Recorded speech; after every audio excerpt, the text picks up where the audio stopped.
오늘은 고린도전서 12장 12절로 27절 말씀을 통해서 그리스도의 몸된 교회라는 제목으로 은혜를 나누겠습니다. 어느 주일 오전에 40대 아들이 70대 어머니에게 오늘은 교회 가고 싶지 않아요 라고 이야기를 했다고 합니다. 그래서 어머님이 아들에게 왜 그래? 하고 물어봤더니 이유를 세 가지를 대는데 몸이 너무 피곤하고 교회도 너무 재미없고 가봤자 나를 좋아하는 사람도 별로 없는 것 같습니다 라고 얘기를 했대요. 그때 어머니는 그래도 교회는 가야지 라면서 세 가지 이유를 주셨는데, 첫째는 하나님이 원하시고, 둘째는 그래도 너를 기다리는 사람들이 있고, 세 번째는 네가 바로 그 교회 담임 목사니까 나가야지 라고 이야기를 했다고 합니다. 물론 우스개 이야기지만 사람들이 얼마나 교회 가기를 싫어하면 이런 이야기까지 나왔을까요? 왜 사람들이 교회를 떠나갑니까?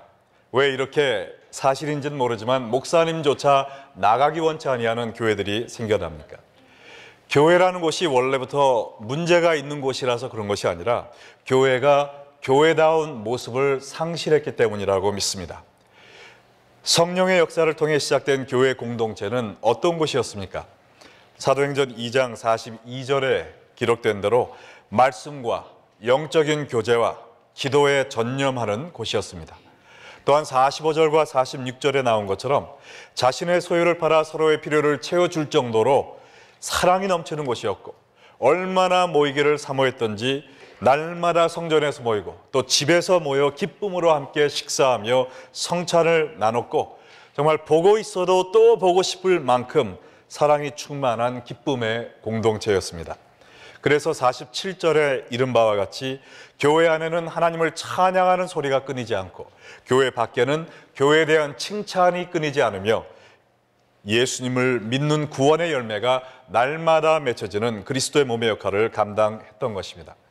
이것은 단지 초대 교회의 모습이 아니라 오늘날 하나님이 우리의 교회, 이 세대의 교회를 위한 하나님의 꿈이기도 하신 것을 믿으시기 바랍니다. 오늘 우리 레이크뷰 연합교회를 비롯하여 이 시카고에 있는 200여 한인교회들이 바로 이러한 성경적인 교회의 모습을 회복한 그리스도의 공동체가 되기를 간절히 소망합니다. 자, 그러면 우리가 어떻게 이런 건강한 교회의 모습을 회복할 수 있을까요? 그것은 먼저 교회가 그리스도의 몸이다라는 사실을 깊숙이 깨달아야 합니다. 오늘 본문 12절에 보면 몸은 하나인데 많은 지체가 있고 몸의 지체가 많으나 한 몸인과 같이 그리스도도 그리하니라 라고 이야기하고 있습니다. 이 세상에 여러 지체가 완벽한 팀워크를 이루어서 하나로 움직이는 가장 이상적인 모델은 우리의 몸입니다. 사람의 몸에 얼마나 지체가 많아요. 오장육부, 그리고 문자를 좀 써보자면 사지백체가 있는데, 그럼에도 불구하고 이 많은 지체들이 서로 부딪히며 삐걱거리는 것이 아니라 모두 하나 되어 머리의 지시에 따라 일사불란하게 움직이고 있습니다. 이것보다 더 좋은 팀워크의 본은 없는 것이죠. 그래서 하나님은 교회 공동체도 각각 다른 여러 사람들이 모였지만 그리스도의 뜻에 따라 혼연일체가 되어 함께 움직이는 그리스도의 몸이다 라고 말씀하신 것입니다. 그러면 우리가 어떻게 해야 우리 교회가 하나님이 기뻐하시는 그리스도의 몸의 역할을 감당할 수 있을까요? 첫째로 우리가 모두 성령 세례로 말미암아 한 몸 되었음을 깨달아야 합니다. 우리 한번 다 같이 이야기 따라해 볼까요? 우리는 성령 세례를 통해 한 몸 되었다. 각기 다른 조건과 환경을 가진 사람들이 한 교회 다닌다고 저절로 한 마음 한 뜻 될 수 있을까요? 이것은 인간적으로 불가능한 일입니다. 고린도 교회 구성원들을 보아도 그렇죠. 13절 말씀을 보시면 우리가 유대인이나 헬라인이나 종이나 자유인이나 다 한 성령으로 세례를 받아 한 몸이 되었고 또 다 한 성령을 마시게 하셨느니라. 고린도 교회 안에는 유대인들과 헬라인들이 함께 있었습니다. 이들은 마치 물과 기름처럼 섞일 수가 없는 사람들이었죠. 왜냐하면 같이 음식을 먹지도 않았습니다. 또 유대인 성전에 보면 그 벽에 이방인들이 이 안으로 들어오면 죽음으로 다스린다라는 경고문이 붙을 정도로 절대로 하나 될 수 없던 사람들이었습니다. 또 고린도 교회 안에는 누가 있었습니까? 종과 자유인들이 있었다고 그랬어요. 지금도 고용주와 고용인 사이에는 넘기 힘든 벽이 있는데 그 당시에 노예는 짐승 취급을 당하는 존재였습니다. 그리고 그들을 구입해서 부리던 자유인들 또 주인들이 같은 교회 안에서 형제님, 자매님 하면서 동등한 위치에서 교제를 하는 것이 가능했을까요? 도저히 불가능한 발상이었습니다. 그럼에도 불구하고 그것을 가능케 한 것이 있었는데 바로 무엇이냐면 13절에 나온 것처럼 우리가 다 한 성령으로 세례를 받았다는 것입니다. 성령 세례가 무엇입니까? 바로 우리가 예수를 믿는 순간 성령님이 우리 삶 속에 풍성히 임하시는 것을 의미합니다. 세례는 성령 세례를 통해 일어난 내적 변화를 외적인 예식을 통해 표현하는 것입니다. 세례 예식은 우리의 옛사람이 죽고 주 안에서 새로운 삶을 사는 것을 의미하는데 그것이 세례 받을 때 일어나는 것이 아니라 우리가 예수 믿고 성령 세례 받을 때 이미 일어난 것입니다. 우리가 결혼식을 할 때 서로 사랑하는 것이 아니라 이미 사랑한 사람들이 결혼식을 통해 그 사랑을 선포하듯이 예수님을 믿고 성령 세례받고 변화된 사람들이 세례 예식을 통해 예수님을 향한 사랑을 공포하는 것입니다. 다시 말해서 다른 환경에서 살아온 사람들이 어떻게 교회 안에서 하나 될 수 있는가? 그것은 성령 세례를 통해 우리 옛사람이 이미 죽어버렸기 때문에 가능한 것입니다. 그러므로 우리가 서로 다른 직업을 가졌다, 다른 성격을 가졌다, 우리의 또 공부한 배경이 다르다, 이런 것은 아무런 문제가 되지 않습니다. 왜냐하면 더 이상 이 세상의 것들이 우리의 아이덴티티가 아니기 때문에 그렇습니다. 우리의 정체성은 무엇이냐? 내가 무슨 일을 하고 어떤 학교를 나왔고 돈을 얼마를 벌고 그것이 우리의 정체성이 아니라 바로 내가 예수 그리스도를 통해 구원받고 하나님의 자녀가 되었다라는 이것이 우리의 가장 중요한 정체성인 줄로 믿습니다. 그러므로 성령 세례를 통해 갖게 된 이 하나님의 자녀라는 정체성이 우리를 하나로 묶어주는 것입니다. 오늘 이 13절 말씀에 보면 우리가 성령 세례를 통해 하나 된다라는 것이 미래형으로 나왔습니까? 아니면 과거형으로 나왔습니까? 과거형이죠. 다 한 성령으로 세례를 받아 한 몸이 되었고, 과거형이에요. 이 말은 무슨 말이냐면은 우리는 이미 하나가 되었다는 것입니다. 인간의 노력으로 우리가 열심히 함께 노력하면 하나가 되는 것이다 라는 것이 아니고 이미 하나님께서 십자가에서 이루신 그 일을 믿음으로 말미암아 성령님이 우리의 옛사람을 묻어주시고 새로운 삶을 영위하게 해주심으로 말미암아 그리스도 안에서 우리는 이미 하나 되었다라는 것입니다. 하나님께서 우리가 할 수 없는 것을 이미 십자가에서 이루어 주셨음을 믿으십니까? 우리가 예수 믿음으로 말미암아 예수 그리스도를 우리의 머리로 삼고 예수님께 연결되었을 때 하나님과만 연결이 된 것이 아니라 하나님을 믿는 모든 성도들과 한 형제 자매로 주 안에서 한 가정이 된 것입니다. 그러면 우리가 해야 될 일은 무엇인가요? 에베소서 4장 3절에 이렇게 나와 있습니다. 평안에 매는 줄로 성령이 하나 되게 하신 것을 힘써 지키라. 성령이 이미 이뤄놓으신 일, 우리를 주 안에서 하나 만들어주신 이것을 힘껏 지키기만 하면 되는 것입니다. 교회가 하나 되는 것은요, 어려운 일이 아닙니다. 쉬운 일이에요. 왜냐하면 우리의 힘으로 하나 되도록 노력하는 것이 아니라 하나님이 이미 해놓으신 일을 망치지만 않으면 됩니다. 그러므로 힘든 일이 아닌 것입니다. 자, 그런데 성령이 하나 되게 하신 것을 어떻게 지키라고 그랬어요? 힘써 지키라고 그랬어요. 왜냐하면 하나님이 하나 되게 하신 것을 원수 마귀가 흐트러 놓기 위해서 지금도 끊임없이 불화살을 쏘아대고 있습니다. 그러므로 이것을 지키기 위해 우리가 온몸과 마음을 다해 노력해야 된다는 것입니다.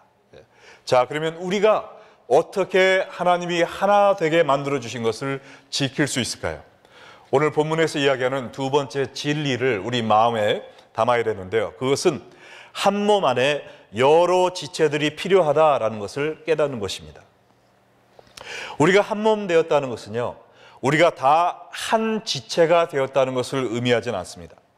무슨 멜팅 팟이나 용광로에 들어간 것처럼 우리가 다 녹아져서 생각도 똑같고 말투도 똑같고 복장도 똑같고 그렇게 되는 것이 아닙니다. 마치 샐러드 바에 여러 가지 다른 채소와 음식들이 함께 아우러져서 건강한 식단을 이루는 것처럼 건강한 그리스도의 교회는 하나님이 우리에게 주신 우리의 성품과 은사와 또 모든 것을 독창적인 것들을 유지하면서 성심껏 주를 위해 함께 섬겨나가는 그 모습에서 건강한 교회가 탄생하는 것입니다. 그러므로 모든 사람들이 나와 같이 생각해야 된다. 나와 같은 방법으로 예배를 드려야 된다. 나와 같은 방법으로 기도해야 된다라는 어리석은 교만을 버리고 교우들의 다양성을 인정하고 받아들일 때 성령이 하나 되게 하신 것을 지킬 수 있는 것입니다. 오늘 본문 고린도전서 12장 14절로 16절에 보면 몸은 한 지체뿐만 아니요 여럿이니 만일 발이 이르되 나는 손이 아니니 몸에 붙지 아니하였다 할지라도 이로써 몸에 붙지 아니한 것이 아니요 또 귀가 이르되 나는 눈이 아니니 몸에 붙지 아니하였다 할지라도 이로써 몸에 붙지 아니한 것이 아니니 이야기하고 있습니다. 사람들이 나와 다른 방법으로 찬양하고 나와 다른 열심을 가지고 또 말씀이나 기도에 임한다고 해서 저 사람과 나하고는 너무 달라, 우리는 같은 팀이 될 수 없어 라고 생각하는 것은 잘못됐다는 것이죠. 엄연히 손은 발과 다릅니다. 귀는 눈과 달라요. 생긴 것도 다르고 하는 역할도 다릅니다. 그러나 건강한 몸을 이루기 위해서는 이 모든 다른 지체들이 함께 모여 연합을 해야 되는 것입니다. 그러므로 나와 다르다 할지라도 하나님을 믿고 예수 그리스도 안에서 성령 세례로 한 몸이 된 사람이라면 우리가 포용해야 됩니다. 옳사 않아야 됩니다. 그들의 다양성을 인정해야 됩니다. 왜냐하면 그걸 통해서 내가 할 수 없는 것을 그들이 하고 그들이 할 수 없는 것을 내가 하며 하나님이 원하시는 모든 것을 성취할 수 있는 그리스도의 교회가 되기 때문입니다.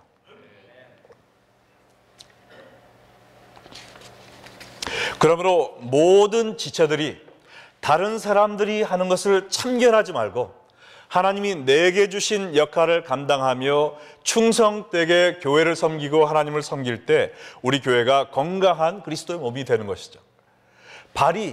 팔을 보고 야, 나는 이 무거운 무게를 맨날 지고 가는데 너는 덜렁덜렁 이렇게 가볍게 걸어가는 모습이 너무 보기 싫다. 너도 나와 이 몸의 무게를 나누자라고 하면 어떻게 돼요? 그럼 우리가 네 발로 걸어가면 어린아이처럼 돼야 되지 않습니까? 자연스럽지가 못하죠. 그럼 팔이 그래? 그럼 내가 이 몸을 돌보는 것처럼 너 발도 이 몸을 좀 돌봐라. 그럼 우리가 발로 머리를 빗을 수 있습니까? 안 되는 거예요.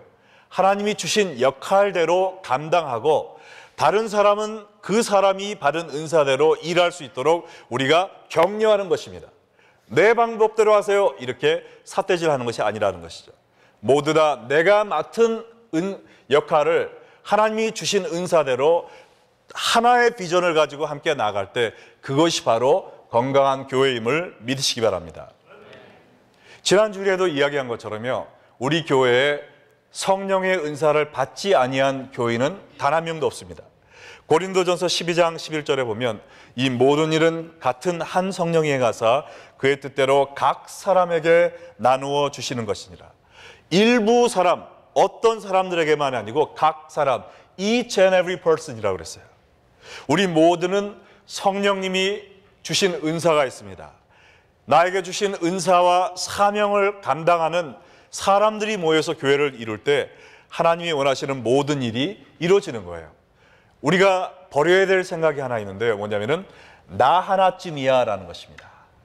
아니 우리 교회 사람들이 이렇게 많고 일하는 분들도 이렇게 많은데 나 하나쯤이야, 교회에 와서 예배만 드리고 그냥 가도 우리 교회가 건강한 교회로 성장하겠지.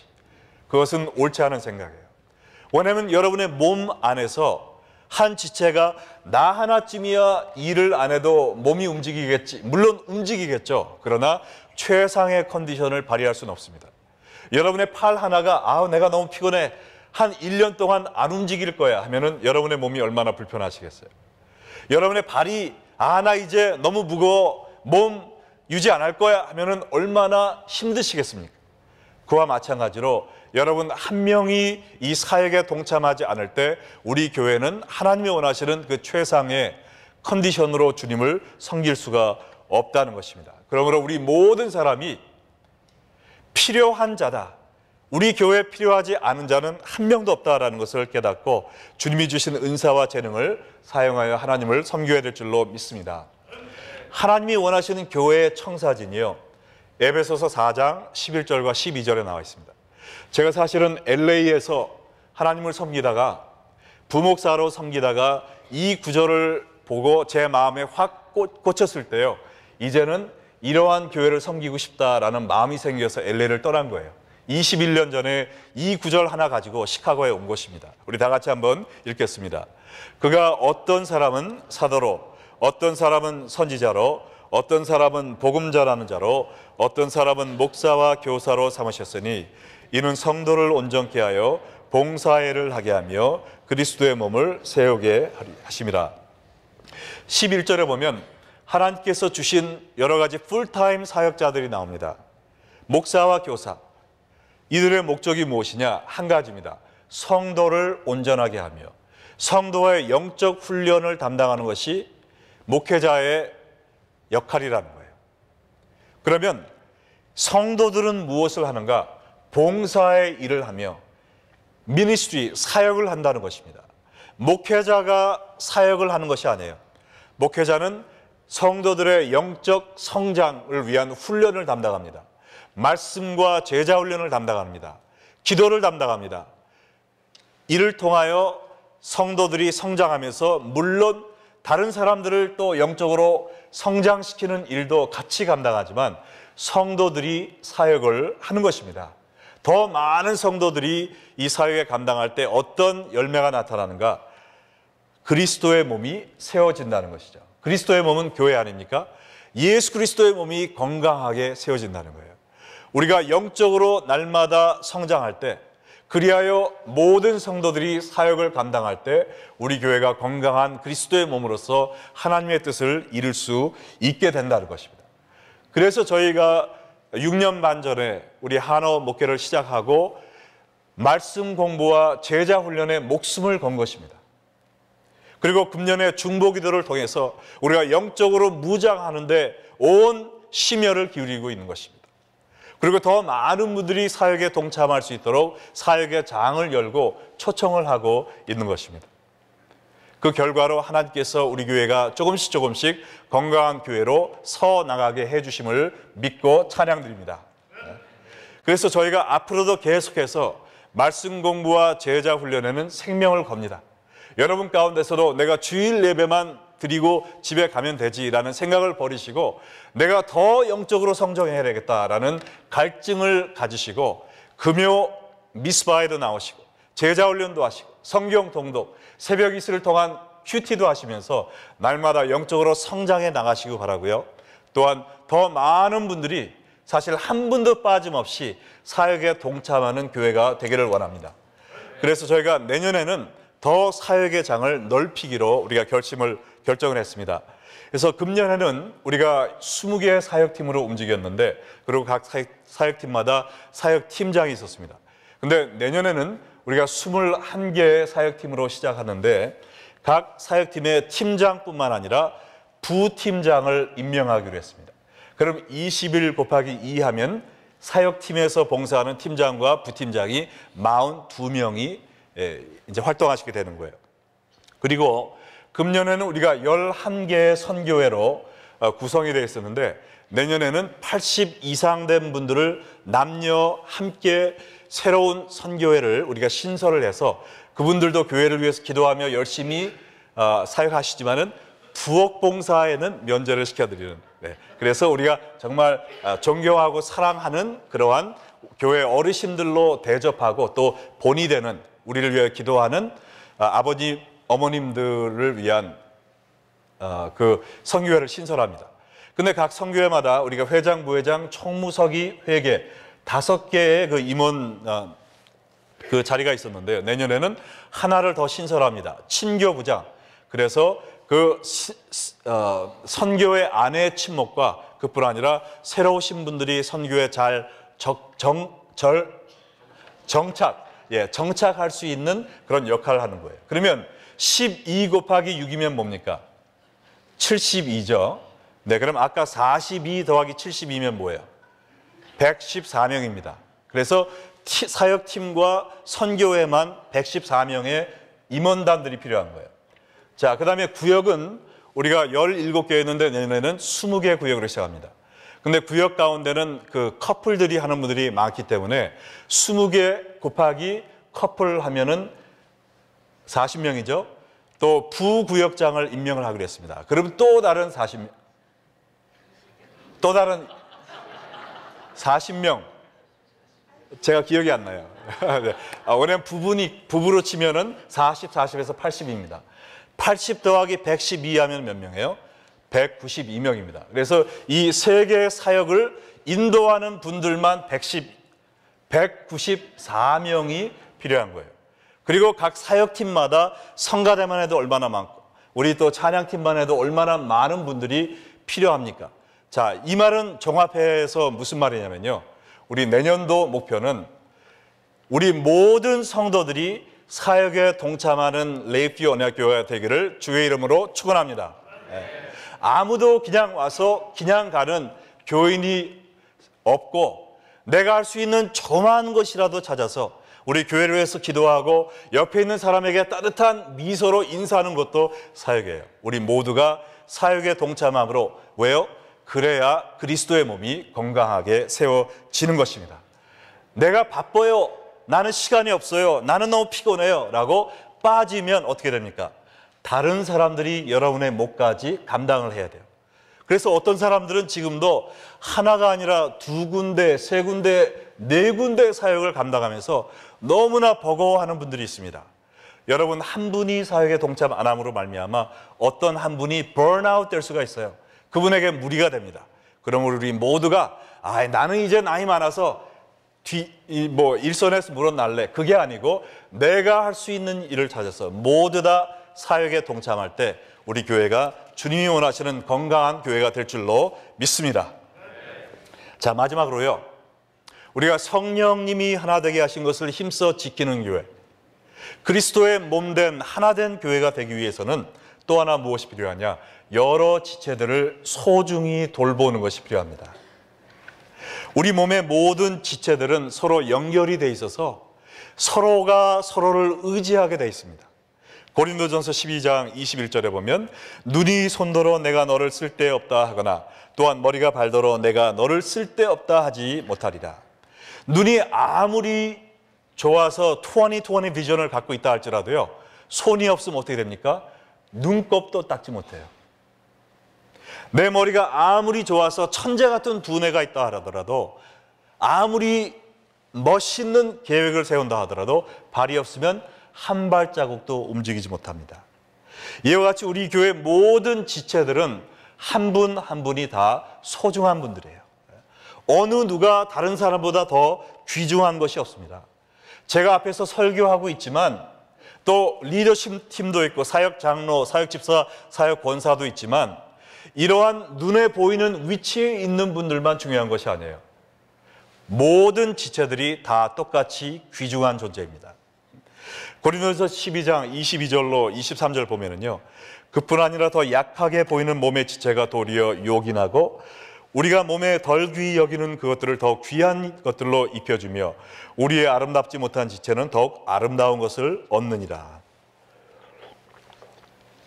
우리는 겉에 보이는 얼굴, 머리, 손, 몸통 이런 것을 더 치장을 해줍니다. 향수도 뿌려주고 화장품도 발라줘요. 그러나 사실 밖에 보이는 부분이 더 중요합니까? 아니면 몸 안에 보이지 않는 부분이 더 중요합니까? 보이지 않는 것이 더 중요한 역할을 할 때가 많이 있는 거예요. 만약 여러분의 심장이 박동을 멈춘다면 어떻게 됩니까? 여러분의 허파가 공기를 호흡하지 않는다면 어떻게 되겠어요? 우리는 몇 분도 살아있을 수가 없습니다. 우리 몸에 보이는 겉에 있는 지체가 고장나 죽는 사람은 거의 없어요. 거의 모든 사람들이 보이지 않는 몸 안의 장기가 고장날 때 죽는 것입니다. 그와 마찬가지로 우리 교회가 건강하기 위해서는 겉에 보이는 사람들을 돌보는 것도 중요하지만 그거보다는 겉에 보이지 않는 사람들을 더 돌봐야 돼요. 더 약한 존재들을 더 돌봐야 되는 것입니다. 눈에 보이지 않는 분들, 그리고 여러 가지 어려움과 고통 속에 있는 분들을 우리가 주의 사랑으로 얼싸안고 보살피는 것이 필요합니다. 그래서 앞에 보이는 사역만이 중요한 것이 아니에요. 보이지 않는 주일학교 어린이들을 가르치는 교사의 역할을 통해 하나님이 이 세상을 변화시킬 수 있습니다. 우리는 모르지만 주일마다 핸들을 잡고 교인들을 실어 나르는 차량 봉사팀, 그것도 하나님이 귀하게 사용하시는 거예요. 우리가 식사한 후에 남아서 설거지를 하고 또 교회 건물을 관리하는 그 일도 하나님이 귀하게 사용하시고 없어서는 안 되는 일입니다. 어제 리더들 몇 분하고 이렇게 얘기를 했는데 그 중에 한 분이 웃으면서 말씀하시기를, 내가 그래도 직장 가면은 교회 존경을 받는데 교회만 오면은 네 하루 종일 인사만 하다가 집에 간대요. 근데 그것이 맞는 말이에요. 그렇게 돼야 되는 것입니다. 우리가 사람들이 볼 수 있는 그런 위치에 있을수록 우리는 더 겸손해져야 됩니다. 더 낮아져야 됩니다. 더 섬겨야 됩니다. 특별히 보이지 않는 지체들, 더 약한 지체들, 여러 가지 고통 속에 있는 분들을 주의 사랑으로 어루만지는 그것이 하나님이 원하시는 교회인 줄로 믿으시기 바랍니다. 그래서 고린도전서 12장 23절로 25절에 보면, 그런즉 우리의 아름다운 지체는 그럴 필요가 없느니라. 오직 하나님이 몸을 고르게 하여 부족한 지체에게 귀중함을 더하사 몸 가운데 분쟁이 없고 오직 여러 지체가 서로 같이 돌보게 하셨느니라. 이것이 그리스도의 몸을 향한 하나님의 뜻입니다. 너는 너대로 나는 나대로가 아니라 서로를 돌보는 교회가 되어야 돼요. 여러분, 우리의 몸에 만약에 손에 가시가 찔렸다면 너 가시 찔렸구나, 아유 나는 내 얼굴이 안 찔려서 참 다행이다, 네가 알아서 해결해, 그러지 않잖아요. 약한 부분을 위하여 온 몸이 함께 도와줍니다. 눈은 돋보기를 쓰고 가시 어디 있지? 쪽집게를 찾아가지고 빼고 치료해주고. 왜요?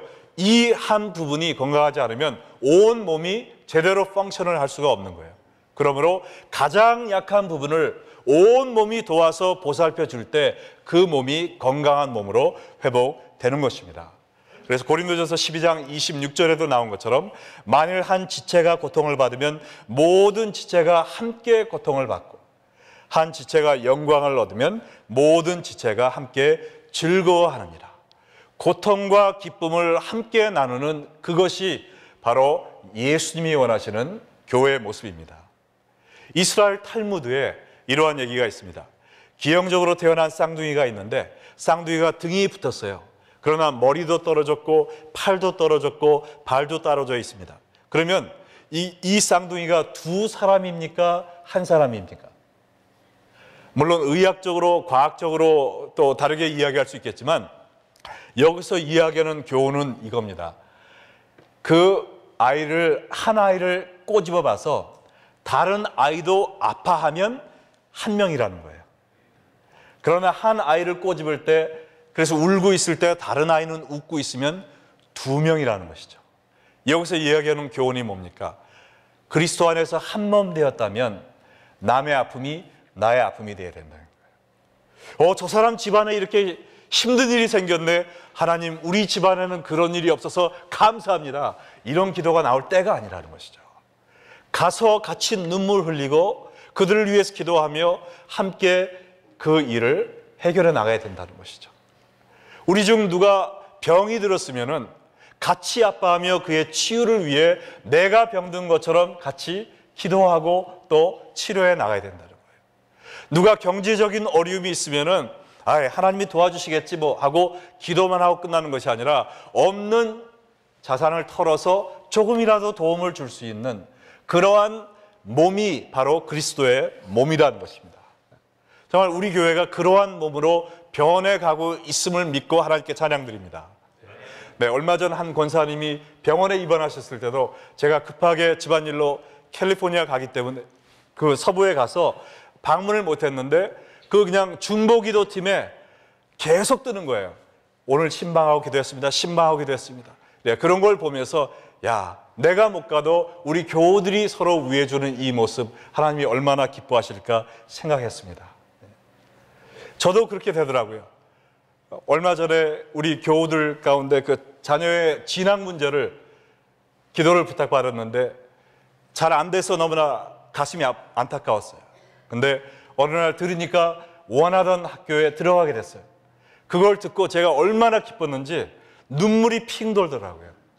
아니, 내 자식도 아닌데 내가 왜 이렇게 기뻐하나 생각해 보니까 우리가 한 몸이니까, 그걸 놓고 같이 기도했으니까 그들의 기쁨이 내 기쁨이 되었고 그들의 슬픔이 내 슬픔이 되어가고 있다는 것을 깨닫게 되었습니다. 이것이 바로 하나님이 원하시는 우리 레이크뷰 언약교회의 모습입니다. 여러분은 형제 자매의 기쁨이 내 기쁨인 것처럼 기뻐하고 계십니까? 형제 자매의 외로움과 역경과 시험과 연단이 내 삶에 닥친 것처럼 가슴 아파하며 그들을 위해 기도하고 계십니까? 로마서 12장 15절 하나님의 뜻이 나와 있잖아요. 즐거워하는 자들과 함께 즐거워하고 우는 자들과 함께 울라. 이것이 바로 서로를 돌보고 소중히 여기는 그리스도의 몸의 모습인 것입니다. 오늘 말씀의 결론을 맺겠습니다. 고린도전서 12장 27절 마지막 절 함께 읽을까요? 너희는 그리스도의 몸이요 지체의 각 부분이라. 오늘 우리가 쭉 이야기하는 것이 바로 이겁니다. 우리는 그리스도를 머리로 모신 한 몸이 되었고 이 한 몸의 각 다른 지체로서 우리가 함께 존재하고 있는데, 그렇다면 우리 교회가 그리스도의 몸이고 그리스도가 우리의 머리라면 우리는 그리스도의 뜻대로 움직여야 되지 않겠습니까? 그러면 교회를 향한 그리스도의 뜻이 무엇일까요? 갈라디아서 6장 2절 마지막 구절 함께 읽겠습니다. 너희가 짐을 서로 지라 그리하여 그리스도의 법을 성취하라. 이것이 그리스도의 법이래요. 교회를 위한, 세상을 향한 하나님의 뜻입니다. 서로의 짐을 함께 지는 것이죠. 누가 무거운 죄의 짐을 지고 허덕이고 있을 때 저 나쁜 사람 어떻게 저런 범죄를 지을 수 있어 하며 돌을 던지는 것이 아니라 그것이 마치 나의 죄인 것처럼 주여 저를 용서하여 주시옵소서. 저 형제를 위하여 기도하지 못하여 저 형제가 이런 죄악에 빠졌습니다. 주여 저의 제 탓입니다. 저를 용서해 주시옵소서. 같이 회개할 수 있는 느헤미야와 같은 그런 기도가 나와야 된다는 것입니다. 할렐루야. 그의 가정에 문제가 있을 때, 부부의 문제가 있을 때, 그러한 짐을 지고 있을 때 그들을 위하여 기도하고 간곡히 가서 그래도 헤어지면 안 돼요. 그래도 함께 살아야죠. 자녀를 생각해야죠. 하나님이 맺어주셨는데요. 눈물로 간곡히 그들을 붙잡고 회유함으로 말미암아 가정을 살리는, 그들의 아픔을 함께 나누는, 짐을 나누는 사람들이 되어야 되겠습니다. 누가 아파서 일 가지 못하면 내가 그런 것처럼 같이 아파하면서 기도해주고 음식도 해다주고 위로해주고 서로의 짐을 지적하고 정지하는 것이 아니라 그들의 짐을 나의 짐으로 삼고 같이 울며 기도하고 힘을 거두는 그러한 교회가 바로 하나님이 원하시는 그리스도의 몸인 것입니다. 우리는 이제 같은 배를 탔어요. 구원의 방주를 탔습니다. 여기서 내리면 큰일 납니다. 천국까지 가는 거예요. 예수 그리스도의 십자가로 말미암아 성령 세례를 받고 한 몸이 되었습니다. 한 몸 안에 여러 지체가 있어요. 내 생각대로 사람들이 움직이도록 강요하지 마세요. 하나님이 그들에게 주신 은사대로 모든 재능을 발휘해서 주님을 섬길 수 있도록 포용해주고 박수 쳐주고 격려해 주시기 바랍니다. 그리고 지체들이 넘어지고 힘들어할 때 가장 먼저 가서 겸손히 그들과 함께 울고 동고동락하고 그들을 격려하며 손에 손을 붙잡고 주님 오시는 그날까지 영적 훈련과 교회의 섬김을 함께하며 그리스도의 몸인 교회를 세워나갈 때 하나님이 영광 받아주시고 이 시카고 땅에 하나님의 원하시는 모든 소원이 아름답게 이루어질 줄을 믿습니다. 우리 다 함께 기도하겠습니다.